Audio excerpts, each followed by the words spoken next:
Hello everyone, I don't know where I got the wild hair to play Super Dodgeball this morning, but I did, so I decided I would record this and put it up here on the site for anyone who's interested. One of my favorite classic NES games. I'm going to go through this on difficult and with no deaths on my team. So we put it over on difficult. World Cup is the main story mode. And we're going to change up our team alignment here. Instead of going with the default, we're going to take Sam, Randy, and Bill. And it doesn't matter what order you put the other guys in the backcourt. The main reason why we do this is, number one, Sam is our workhorse. His special throw, which is what you saw right there, has the ability to basically wipe out the entire enemy team if no one catches it.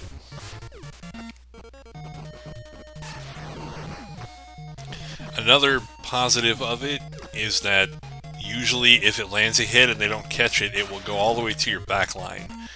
And your backcourt dude will catch it. When your backcourt dude catches it, you can pass it right back to yourself. So you don't give the opposing team any chance to throw back at you.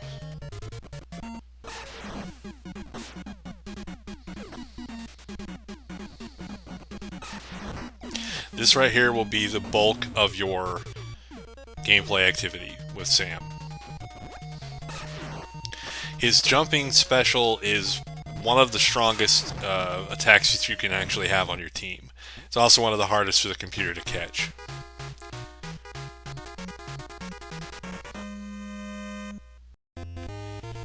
Nothing special about the English team except they have a lot more health than the All-Stars did. Here I'll show you a little bit more about Bill and Randy. The reason we took Randy is he's the hardest hitter on the entire American team. His regular running special is not too difficult to catch, but his jumping special can be more difficult.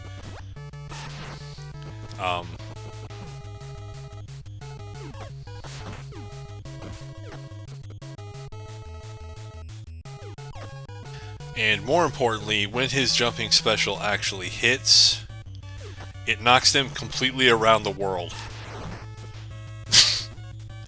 Which is one of my favorite things in the game to do. You can actually use this tactically to your advantage.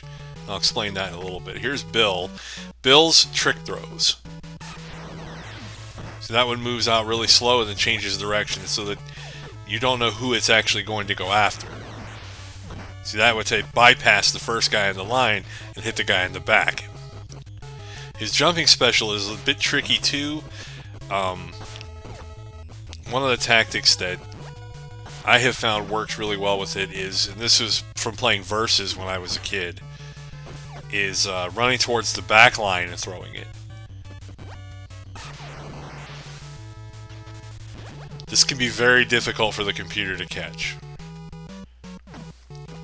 But other times it'll just completely miss. So that's what you get with Bill. You get a mixed bag of trick shots. Whereas sometimes it's just easier to brute force him down.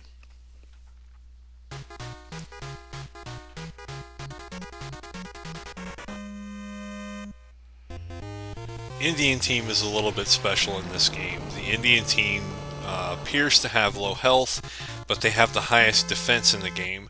So the only thing that you could do is wail on them repeatedly. Even your strongest hits will only do 1 or 2 points of damage to Swami. Rahiv and Bata are a little different there. The computer likes to outfit its front court with 2 catchers and then a thrower. And in this particular setup, Rahiv and Bata are the catchers and Swami is the thrower.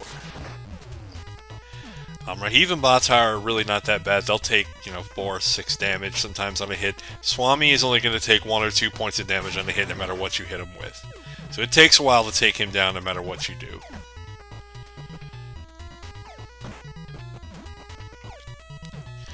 I love Bill just throws it out of bounds like an idiot. That was really helpful, Bill.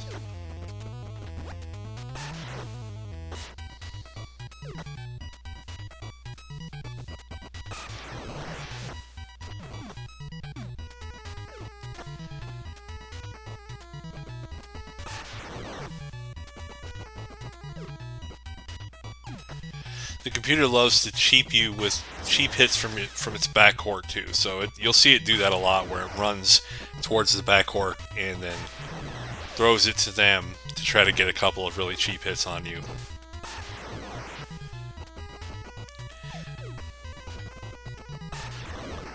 If you can catch them doing it, I think I did this a few minutes ago.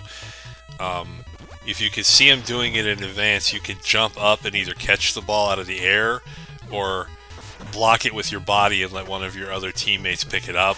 You won't take any damage from that because it's a pass and not a throw. So it keeps them from wasting a lot of time and getting some cheap hits by using their backcourt. When you get it down to just Swami, there's really not a whole lot you can do except just keep wailing on him. You're only going to do 1 or 2 points no matter what you hit him with.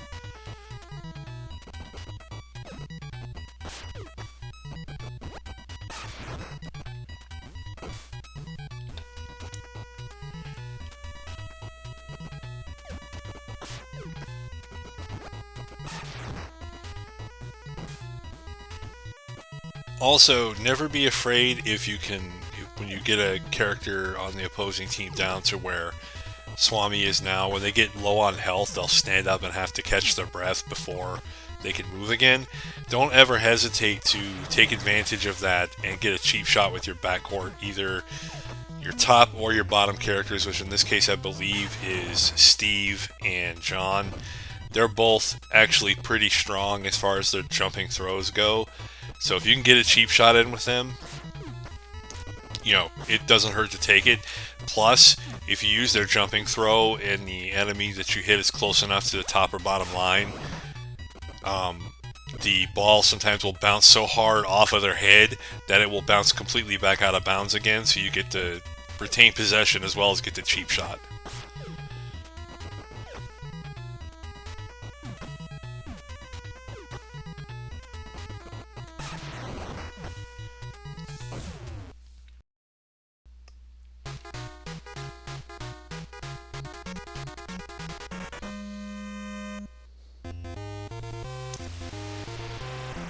Nothing special about the Iceland team, but this court is a little tricky. You slide on it. And so the key here is to make sure that you just don't go down at all. So long as you don't go down at all, you won't have a problem. You'll notice here that when the catchers catch Sam's running special, because they slide on the ice, a lot of times the slide will push them completely out of bounds. It doesn't always do it, but more often than not it will. So if they catch it a lot of times, that just leads to a turnover and you get the ball back right away and you can just keep wailing on them.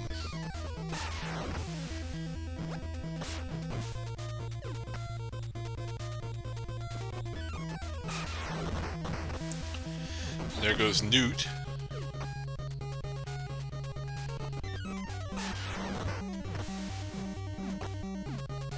This is what I was talking about earlier. Once you can start getting on a roll with Sam's running special, you can just keep throwing over and over and over, and it's... When you play on normal and easy, the computer is not programmed to do a lot of its own specials. When you play on difficult, the computer will do its specials and jumping specials quite a lot, and with this particular team setup we have, it's possible to lose Randy or Bill in 1 hit apiece, or 2 hits apiece. So you really want to avoid taking any throws if you can avoid it. And here, I don't know what they were thinking when they made the Chinese team. Because they don't catch, they don't get to throw, and they have no life.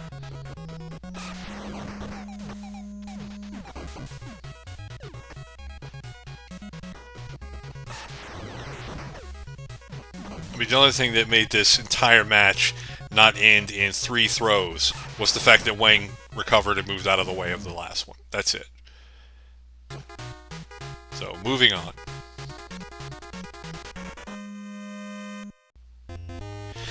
Kenya team is kind of like the Iceland team, where the court is different. It's hard to get traction on this court, so you have to watch your steps. It's usually 5 steps that you do before you're eligible to throw a special.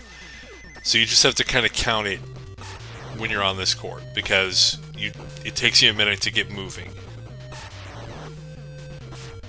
Normally, I do not have problems with this team, but on this particular incident of recording, the catcher Taha, if I remember correctly, it's Taha, he stayed alive forever. He was extremely stubborn on catching everything I was throwing at him.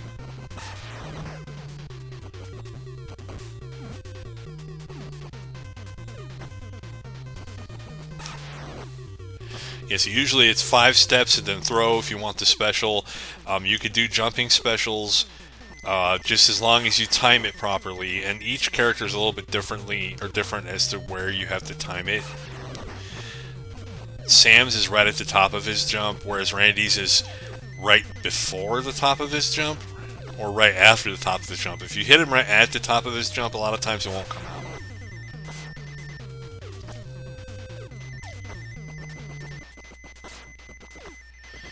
Also, you may notice that you can influence the direction that the ball moves when it's in flight. You can't do it on a lot of things. Like, I don't believe you could do anything with it with this particular special throw of Bill's. But on a regular thrower, like with Sam's running special, you can kind of move it around as it goes. And so that way you can kind of, if you do a throw and it misses, you can try to kind of navigate it to out of bounds or to a better place for yourself.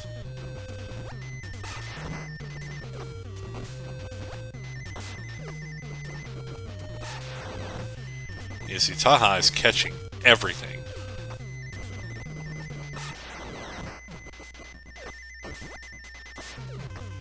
I even took a cheap shot at him there and missed it.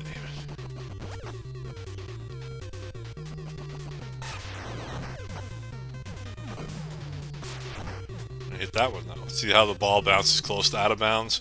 You will see that. And then your dude will just cheat, walk on the court and grab it. That always helps. But sometimes you'll see it bounce completely back out of bounds.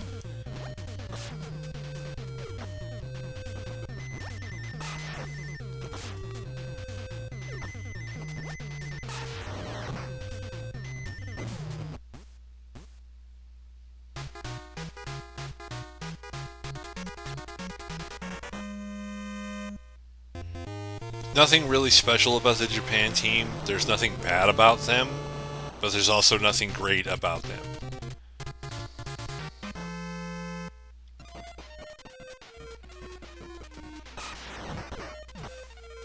After Taha and his bulwark wall of defense, this actually looks like it's simple in comparison.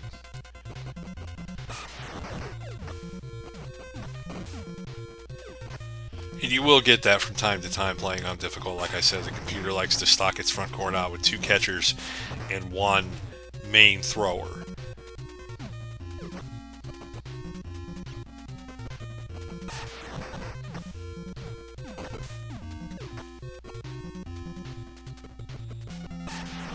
And in most cases, the thrower is the one that looks the meanest.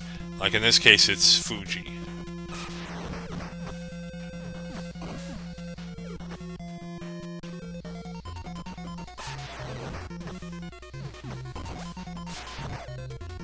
So there we go. That's gonna, you see how the ball bounced completely out of bounds there? So you get the cheap shot on top of it, and you get to keep possession. So don't hesitate to do that if you're having trouble getting past a certain team. Up next is the Russian team. The Russian team is the penultimate fight. It should be the last fight, but if you're playing on difficult and you haven't lost a character, there's an extra fight at the end. Russian team is pretty tough. 2 good catchers. They have tons and tons of life. But as long as you can keep the ball out of Boris's hands for the most part, you'll do okay. Boris is their thrower. And he's the bald one.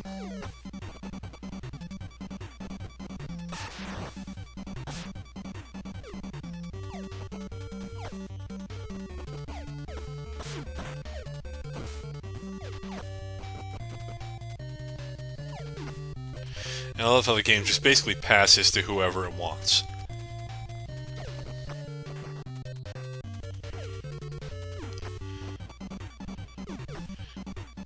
If you're trying to pass it to a front court teammate, a lot of times it will, the character that you're going to pass to, you see Randy was moving his hands there. He'll move his hands as as if he's saying, throw it to me, but it doesn't always do that.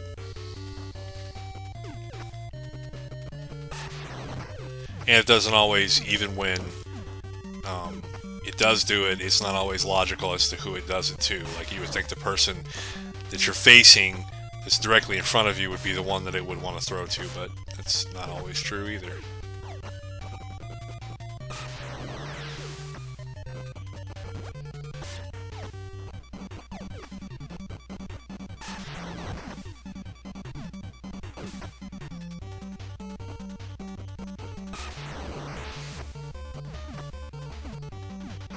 Oop, got intercepted on there.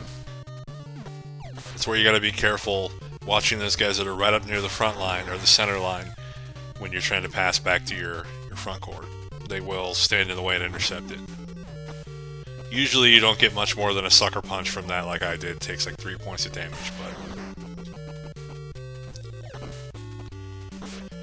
that's the one downfall of this particular front court setup with the American team, is that Sam has the most health. The other two, like I said before, they can die in 2 hits, depending on what they get hit with, as far as the special attacks go. So you have to be really, really careful with them.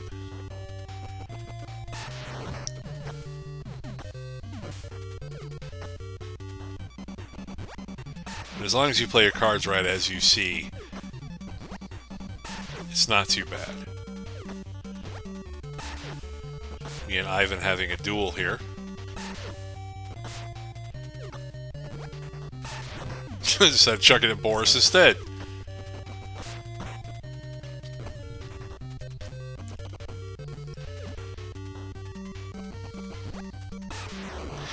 And I missed that catch completely, but you can see how much damage I took with Sam just from that one special attack hitting me. It's quite possible that if Boris were to hit me again, it would kill me. And another reason why you don't want guys getting a chance to even throw at you in this game is the amount of, you've seen seeing the screen flicker, obviously, but the amount of slowdown that occurs when there's a lot of moving parts is really, really bad, and it really affects the timing of your catches. Now, see, if you beat the Russians and you've not lost a character up to this point, you have to fight the mirror match, which is your own team. Alright, this is the last match, and again, this is why it's good to take the team that we have, because Randy and Bill are lightweights as far as health goes. So as long as you stick to the strategy of not giving them an opportunity to throw back at you, it's not a big deal to take them out. You're almost always going to end up with Sam as the last character on the opposing side.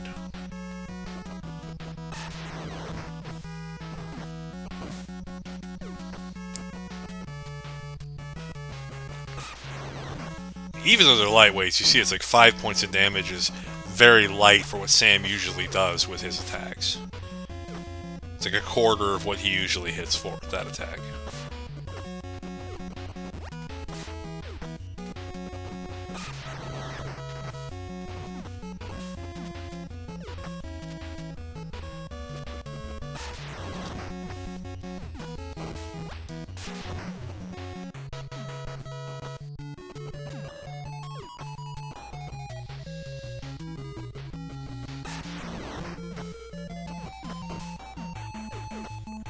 Another cheap shot.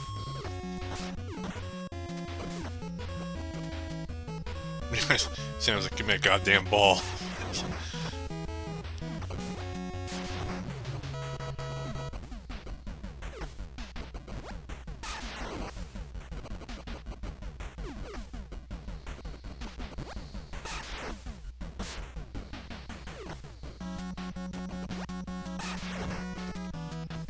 That's probably my favorite attack in the entire game right there.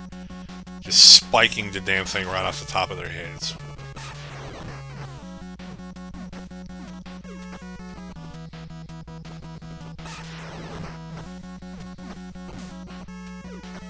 It's that or Randy's shot that blows him completely around the world. You can actually exploit that a little bit, because if you scroll the screen to the left as they're coming back on it, so they're flying from the left top to the right, If you scroll the screen to the left, you can actually make them wrap around again, and they'll come to a stop on your side of the court and roll. So if you have the ball in your hands as they're being forced to run back onto their side of the court, you can get a cheap shot on them in the back of the head.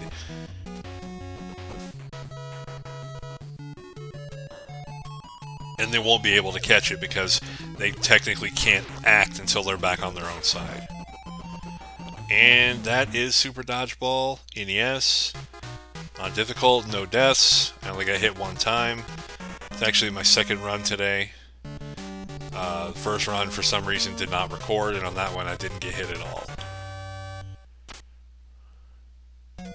But this is better than nothing, so hope you enjoyed it. I'll let the staff in the credits play out. If you haven't ever tried Super Dodgeball for NES, I highly recommend it. One of the best, most underrated sports games on the NES, and it's unfortunate that the series changed a lot from that point on.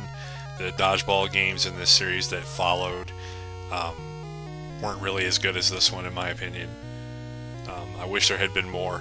So maybe at some point in the future there will be.